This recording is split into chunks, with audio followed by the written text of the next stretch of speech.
نحمده ونصلي على رسول الكريم أما بعد رب اشرح لي صدري ويسر لي أمري واحلل عقدة من لساني يفقهوا قولي ربنا زدنا علما اللهم فقهنا في الدين. Assalamu alaikum wa rahmatullahi wa barakatuh. So for past two classes we were doing Surah Aadiyat, and in the first class we did first 5 ayahs when we talked about the oaths that Allah subhanahu wa ta'ala took in this surah, and those were the we say that the majority of scholars say that these are the oath of horses, and Allah subhanahu wa ta'ala created that in a scene of a war where horses were participating and the way they were about to attack. And while Allah subhanahu wa ta'ala were creating that imagery of war and making them a witness, Allah subhanahu wa ta'ala completely changed the scene.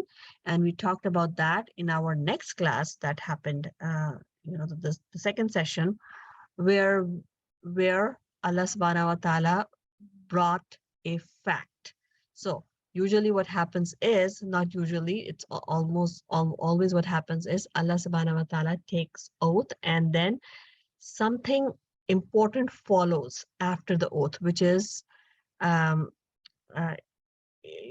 it's a lot of times scholars have done a lot of research on the relationship between the oath and whatever follows after the oath. So here also we talked about that Allah subhanahu wa ta'ala took oath of horses, and horses are considered as a very faithful animals, and they obey their masters. And then we talked about that the masters that horses obey, they provide them, they take care of them, they train them, but still they did not create them. But even after all that, horses obey their masters and they're so faithful as compared to humans, where humans know that Allah subhanahu wa ta'ala created us, He provided us, He gave us everything, He took care of us.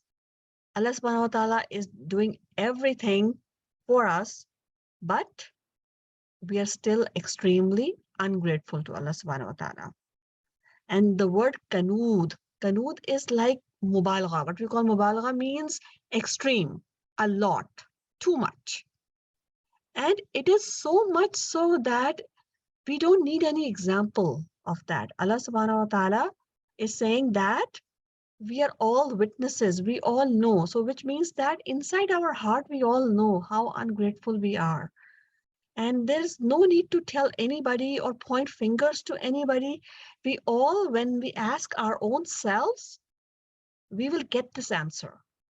When were we not grateful to Allah subhanahu wa ta'ala? Allah gave us this blessing. What did we do with that blessing? Allah gave us intelligence. What are we doing with that? Allah gave us things like, which are external to us. What are we doing with those things? Are we using those things using their right purpose? Like, there are like countless things, to technology, to books, to money, to food, to clothes. There are like so many things. Think about it. We buy so many things and then they are just lying with us. And then most importantly, the things that are internal to us, like our brain, our eyesight. What are we doing with those things? Allah gave us eyes. What are we watching? Allah gave us this ability to speak. What are we saying? What are we talking about? Are we bad-mouthing? Are we cursing? Allah gave us, again, ability to hear. What are we hearing? Are we listening to songs all the time? Are we doing something which is more productive? So all these things count to being ungrateful. What is being ungrateful? You have a blessing and you don't use it the right way. That is being ungrateful.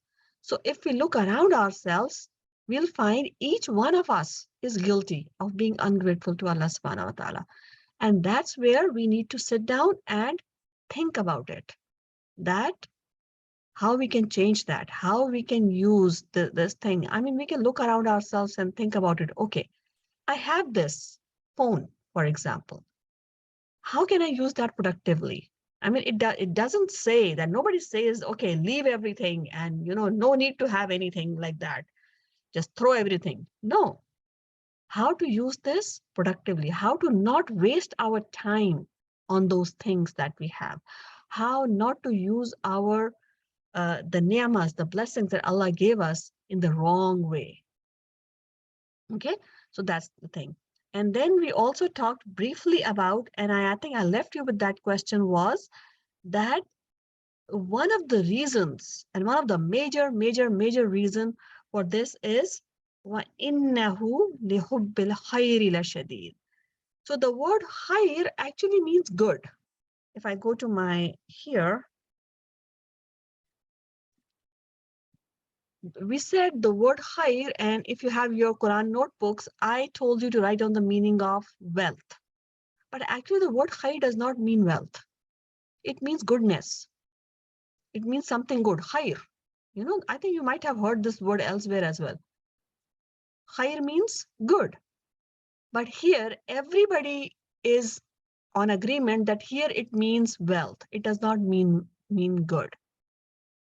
I was listening to a lecture and where the scholar explained that here the word khair is wealth because maybe Allah is being sarcastic, because that's what we think of wealth. That's what human thinks of wealth, and that's why he's so ungrateful, because the definition of good for those human beings is what? Wealth. If I have a lot of money, if I have a lot of blessings, life is good. We use this term, right? How's life? Life is good. We have everything. So that is the definition of goodness for those people. And that's why we translate this here as wealth.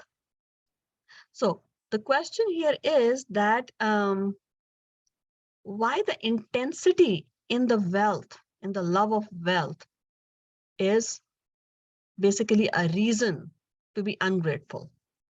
Is that, by the way, what do you think? Is that like, if you have a lot of wealth, does that make you ungrateful to Allah subhanahu wa ta'ala?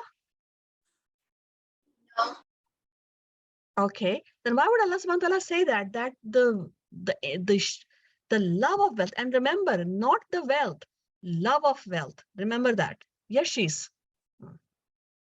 Oh, I was gonna say, if you're not using like your wealth to support other in needs, like Mm, for example, there's a person down the street starving and you're like, you don't even help him and you ignored him, like yeah, you just care about the riches or like of what you have, then yeah, that's what it means that he is surely in intense in the love of wealth, because he's awesome. like, Mm, yeah, go ahead. Yes, yes, no, that's right.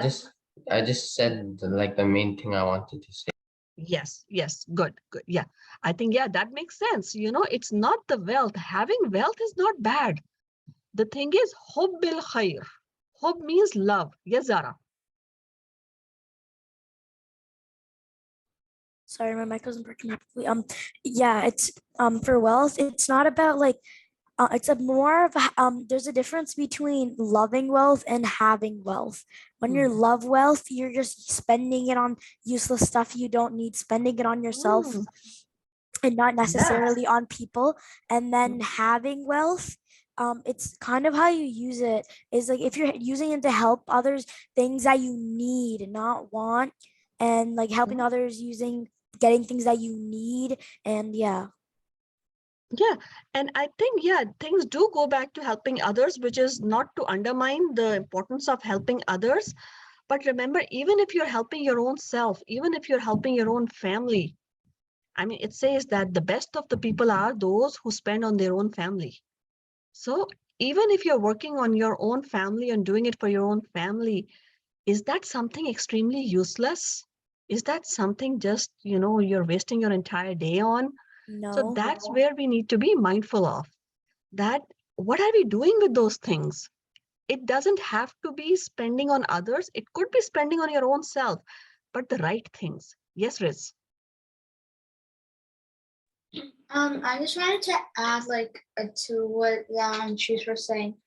Hmm. For saying the love of wealth, I think it's like not just having wealth is bad, because like it's okay to have wealth because there's Hmm. nothing you can do about it, but other than giving it away. Hmm. But when they're saying love of wealth, it's more of you're greedy and selfish, like to the point where you just want to have that money and you want to spend it on like expensive cars, Yeah. expensive clothes, expensive houses. And like when it comes to others, you're scared to spend even a single dime Yeah. because you're scared you might lose money. Yes. Yes, that's right. And also, Riz and everybody else who shared, that was awesome. Let me, if I can go a little deep, and I don't want to go too deep into that, but wealth is not just money. Remember that. When Allah says mal or wealth, it is not just money. So think in that perspective as well. It could be anything that you possess. That's your wealth. For some people, their knowledge is their wealth. They think highly. They love their knowledge so much that they don't want to even share it with others. For some Well, I people, mean, I guess that could work. Like, yeah. if you're not speaking in terms of money, it Hmm. could act as if you don't want to share your knowledge with others. Absolutely. Like, Yeah. let's say somebody in the future found the cure to cancer, which people Mhm. have been searching for years and years. But Yes. now they want the government or whoever in the world to pay them like this much Yeah. money just to get the Yes. cure. And they're not doing it to help other people, they're doing it for the Yes. money. Absolutely. Yeah. That's also another thing. And other examples for wealth. Some people, their kids, they're their wealth. Their life revolves around their kids. Everything is about their kids. Love of their kid distracts them so much. Alhaakum at-takasur, the competition, that distracts them so much. For some people, it's some possessions they have. Like, we talk about cars or some other valuable possessions. They're so much into that. Collectibles. So wealth could be a lot of different things. It could be property, it could be money, it could be children, it could be, anything. All those things that distracts us from the real purpose of life. And again, having wealth is not a problem. It's the distraction. It's going after it and forgetting everything else is the problem. Okay, so let's go and we will finish the translation of the last 3 ayahs. Okay, let me start dictating. I hope you all are ready with your Quran books. Afala. Afala means is like a question. Okay, so it's like question. So we're going to make it a question in the translation. Fa is like but, and la is not. So afala means but does not.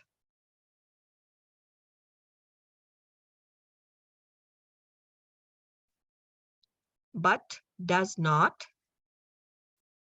Ya'lamu, he knows. Ya'lamu is from the word ilm, ain lam mim, which means knowledge. Ya'lamu, he knows. Idha, when.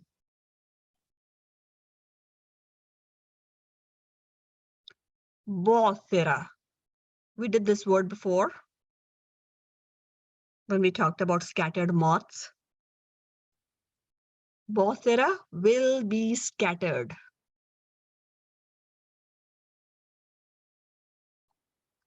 Ma, what? Fi, in.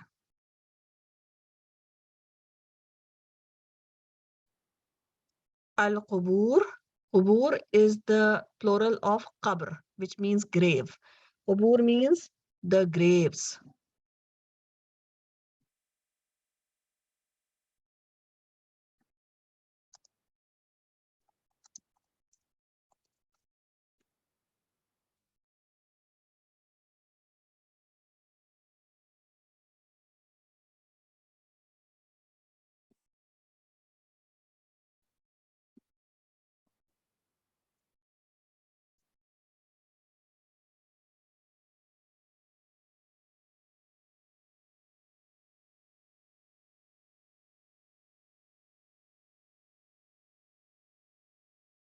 Okay, again, afala, but does not.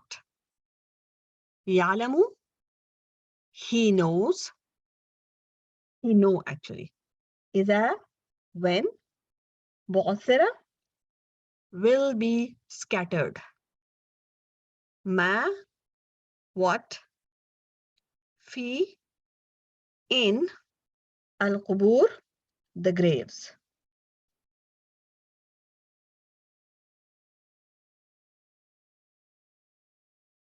Everybody got it?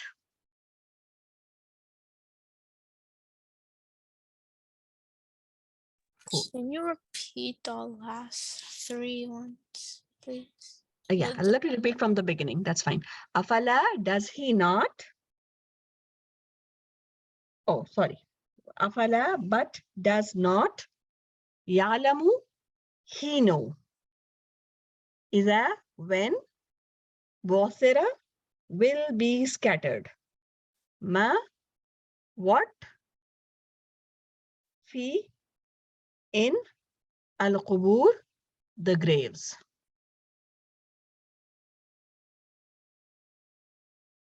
Okay, so these people, when are they going to know that their love of wealth did not help them with anything?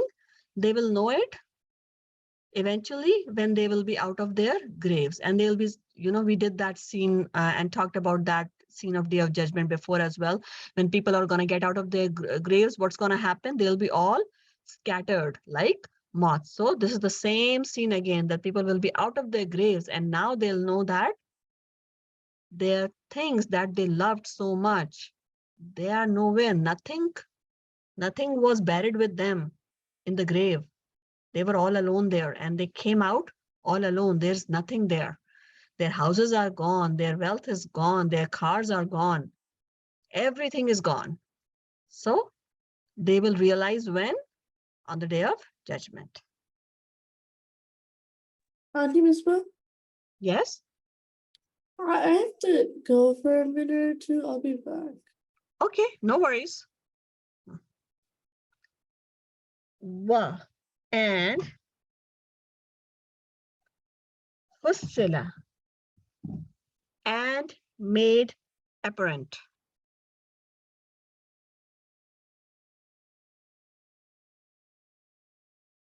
Ma, what. Fi, in. As-sudur, the breasts.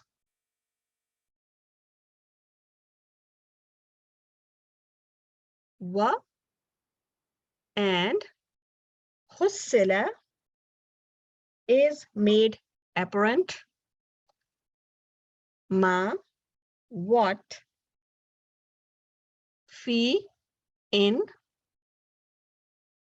As-sudur, the breasts or chest. Actually, write down chest. That's better.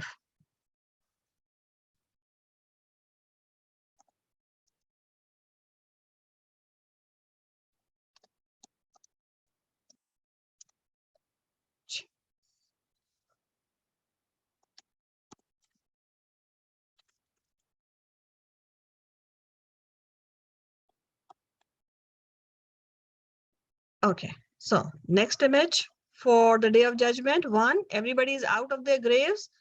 And in the previous surah, we talked about the deeds. Like whether it's a small deed or a big deed, everybody is going to see it. People are going to see whether they did something as teeny tiny as a, what was that? Grain, right? Atom's weight. As small as an atom's weight, they will be able to see it. And if it's big, they're going to see it, whether it's a bad deed or a good deed. But here we are talking about something which is inside the chests. Okay, let me repeat one more time. Wa and Hussila is made apparent. Ma, what. Fi, in. As-sudur, the chests. Got it? So Yeah. question, what is in the chest? Yes, Riz? It's like your heart and the one. They're talking about the hearts in this case. Okay, yeah. So yeah, so it's the chest has heart and other stuff as well. So what is Lungs, there? liver. Yeah. So what is Okay. going to be made evident or clear or everybody could see it? Like, Zara? Their heart's intentions of the good and bad deeds they did. Yeah, that's one thing. Yes. Wait, What can I else? say something about this? Yes. Go You ahead. know that like saying getting that burden off your chest. I Mm-hmm. guess it could be like some used here in a way because on the day of Mhm. judgment they said that like our mouths aren't going to be able to talk, but our body is. So I guess like everything that you've done, like every bad deed, every good deed, that could be made apparent. Maybe stuff that you've kept secret and haven't told out loud to others. Yeah. Yeah, but again, those are actions. The one of the answers is right there in this surah. What is in the heart? What was in the chest? This love of wealth, right? It was there. A lot of times people, they really, they are just like we gave examples of people who keep things to themselves. They don't share their. So what do people call them? They call them greedy. They call them, all those bad stuff, right? So people are never going to accept the fact that they love wealth. They will not tell you how much they love their wealth.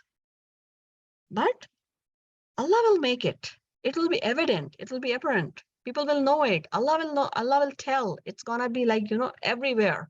So they'll see it right in front of them that how much they lost because of their love of wealth. So yeah, so that is one of the things that was there all along in their hearts. And there are like other things as well, like jealousy, being envy, love, hate, all those things. These are all matters of heart, which sometimes don't come out.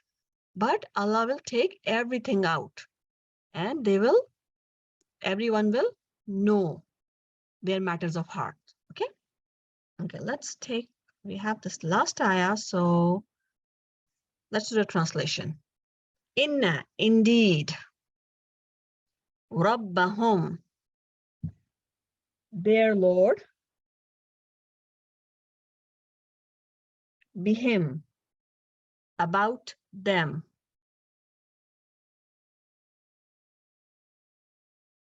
Yawma idhin, that day.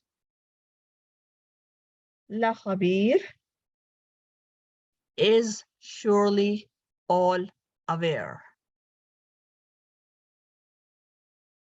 Inna, indeed, Rabbahum, their Lord, bihim, about them, Yawma izin, that day, La Khabir, is surely all aware.